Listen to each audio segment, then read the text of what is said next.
চাঁদাবাজি চলবে না বাংলাদেশে।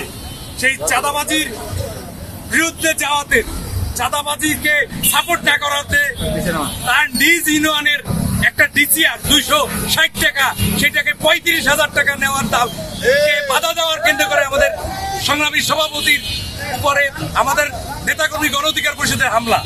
তার প্রতিবাদেই আজকে বরিশাল জেলা মহানগরের আয়োজনে এই মশাল মিছিল। আমরা গণ অধিকার পরিষদের ভিপি নুরের ঘোষণা, কোনোভাবে চাঁদাবাজি চলবে না। যারা বা যাহারা করতেছে তাদেরকে সকলে চেনেন, ইতিমধ্যে মিডিয়ার মাধ্যমে আসছে। বিএনপির সাথে আমাদের সুসম্পর্ক। বিএনপি নামদারি করে কিছু অসাধু চক্র, সন্ত্রাসী বাহিনী যারা জুলুম অত্যাচারের সাথে নির্যাতিত, এর সাথে আওয়ামী দুঃশাসনের লিপ্ততা আছে, তারা নব্য দখলদারিত্ব চালানোর জন্য, দেশকে অস্থিতিশীলতা করার জন্য এসব করে যাচ্ছে। বান্ডেল থাকলে প্রতি সেনমানিতে টাকা বাঁচবে। বিকাশ সেনমানি বান্ডেল কিনে জিতুন প্রতি লেনদেনে। আমরা তীব্র নিন্দা জানাই।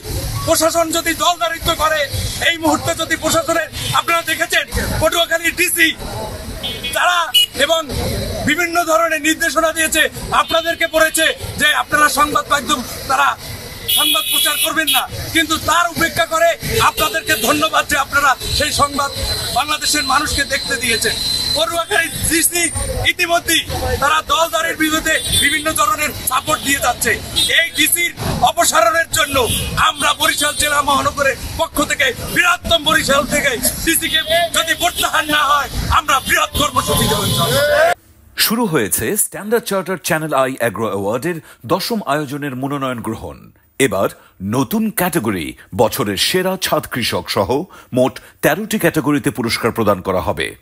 মনোনয়ন গ্রহণ চলবে আগামী 15 জুলাই 2025 তারিখ পর্যন্ত। বিস্তারিত জানতে ভিজিট করুন www.agroaward.com এবং ফোন করুন 018737000556 এই নম্বরে।